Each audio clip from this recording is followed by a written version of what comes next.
Good morning. My name's Ed Stobie, and for those of you who don't know me, we've been attending this church for a while, although we've had a bit of an absence. So that's what I'd like to talk about this morning is what's happened, what's brought us back, how did that journey occur? And so it's more of a story as opposed to a devotional. Up till about 2012, we had been working here. I was in the school system as an educator, and my wife was working in the school system as well as an aide. We had thought many times of, it's time to leave, it's time to go and be down south where family and friends were, but it never worked out. So finally in 2012, all the doors that had previously been closed swung open. And we got a call from Rita's parents, from her mother, that she wasn't doing well. And so as none of the children lived at home anymore, one of the children was always going home. So this meant at least $1,000 trip. So we looked at each other, and I had just retired, and we looked at ourselves after one of these emergency calls and said, why are we here? We're needed there. And this is in southern Alberta. We're needed there. And so we talked to our kids, and they said, well, sure, it's grandma, you gotta go. So that was another door that opened wide open. Our unit here, we got rid of that rather quick. It was a duplex. Our kids took over that, and we found a place down south that we were looking for quite easily, and that's another whole story. But anyway, in 2012, we moved to southern Alberta to be near Rita's mother and to look after her. During that time, we got involved with the church down in southern Alberta, and in seniors ministry. We did a lot of volunteering at the long-term care facility where Rita's mom was now living. And we joined a choir that sang at various seniors facilities. So this went on for a period of quite 8 years in total. And during that time, I found part-time work doing something I love to do, which was drive a big combine. So every fall, I got into a big combine, and the farmer only kept his for 3 years. So needless to say, every couple of years we had a brand new machine. That was quite a bit of fun. Thought, oh, this is good. Life is now good. Our kids are established, we're established, life is good. But then in 2018, Rita's mother passes away. And now our whole reason for being there was gone. So we sat back and said, well, now what? Our kids are here in Fort St. John. Our grandchildren are here in Fort St. John. Rita has a sister in Kelowna that could use some help. And so we are waffling back and forth. What do we do? Where do we go?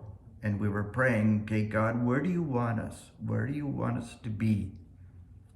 In the spring of 2019, actually Megan made a comment. Well, the duplex is empty. Why don't Grandpa and Grandma just move back? And we took that statement, I don't know if she remembers it, but we took that statement as a call, a direction, and that starts a whole new chapter. And that's where my devotional sort of kicks in. Over those few years, I've had more than one occasion to encourage people to take that first step, as the people of Israel, when they were asked or told to go into Promised Land, but they had to pick up the ark and they had to follow the elders across the river. But the river didn't stop flowing until the elders put their foot in the water. So I was encouraging others to take that first step. But here, now in 2019, I'm a little reluctant to do that very same thing. Not that easy.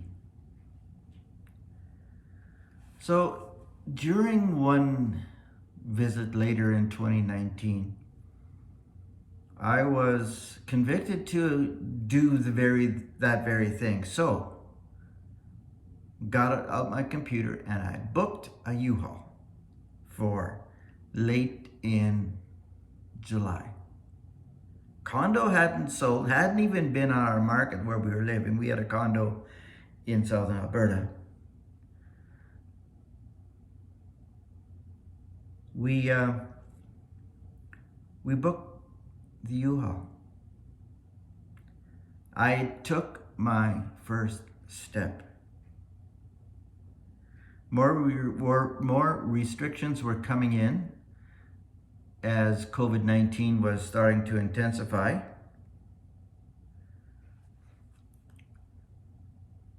There were seemingly roadblocks coming in. So after we left Fort St. John, went back down south, we started telling friends and family of our plans to return to Fort St. John. And our condo in southern Alberta, where we were living, sold immediately that week. Wow, we thought. Now this is easy. This must be God's plan. However, the very next week, it unsold as quickly as it had previously sold. So we listed it with an agent, and it sold again relatively quickly. Only to find that deal fell apart. COVID is getting stronger. Discouragement starts to set in. About that time, Michael W. Smith popularized the song Waymaker. And one of the lines in that song is, "Even when I don't see it, you're working. You never stop working." We couldn't see anything happening. There were no calls from the realtor. There were no visits. There was nothing happening. So we claimed that promise. Even when we couldn't see it, we knew God was still working. Early in 2020, there were, I think, two different messages at different times on 2 Chronicles chapter 20. And the story is of King Jehoshaphat, and he was told of a vast army that was coming against him. He was about to be attacked. He was seriously outnumbered. So what did he do? He turned to God. Verse 12 says, "We have no power to face this vast enemy that is attacking us. We do not know what to do, but our eyes are on you." And that's how we felt. We didn't know what to do. What more could we do? We had listed, our house was always maintained, it was clean, COVID was around us, the real estate agents weren't allowed to hold open houses, so the real estate showings were greatly restricted. We'd done all we could to sell our place, nothing else that we could do. We literally didn't know what to do. Then God, verse 14, King Jehoshaphat's admission, the Spirit comes on Jehaziel, and he encourages the king and the people. In verse 15, he says, "Do not be afraid or discouraged because of this vast army, for the battle is not yours, but God's." See, the selling of our unit was not ours to do, it was God's. And we claimed that promise too. Time ticks on. The U-Haul date is coming. Sitting on our deck one day, about 3 weeks before the U-Haul's date is coming, we were enjoying this sunny afternoon. This was Sunday afternoon. And we'd been there for maybe an hour and a half, maybe even 2, who knows. And Rita stands up to stretch her legs and leans out over the railing on the deck and notices a man on the sidewalk in front of our condo. He's jotting down some numbers. Now, at that time, there were 2 units for sale in our building. There was ours with a realtor, and there was another one privately for sale. Our agent was out of town. Normally, we would refer anybody to our agent, but we knew our agent was out of town. Well, what were we going to do? Let this man just walk away? Or what?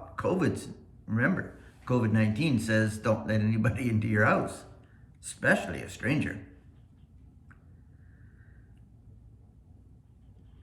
I guess Rita was prompted, and she begins a conversation with the fella.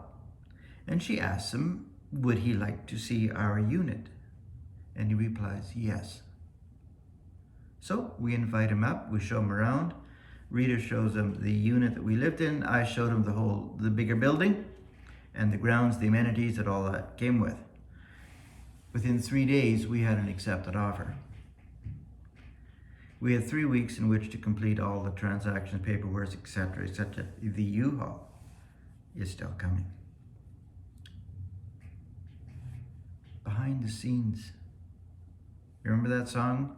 Even when I don't see it, you're working. So we got in a conversation with this fellow that eventually did buy our unit 5 years ago, prior to this. So this would be about 2015. Even before we had no intention of selling, moving, or anything else, he had wanted to buy into our building. He was interested. He couldn't pursue it then because of finances on his end, but now he could. Interest rates had dropped. Availability was there. For us, this was the answer to our prayer. Even when we didn't see it, God had been working 5 years ago, 5 years prior to the sale. God had already planted in this fella a desire to be in that building.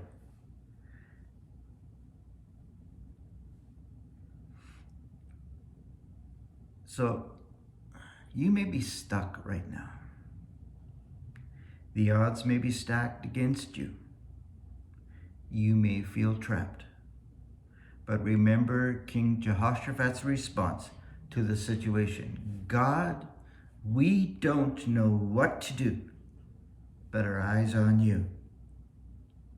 And then let God take you the rest of the way across your Jordan River into your promised land, whatever it may be. Thanks. Have a good day.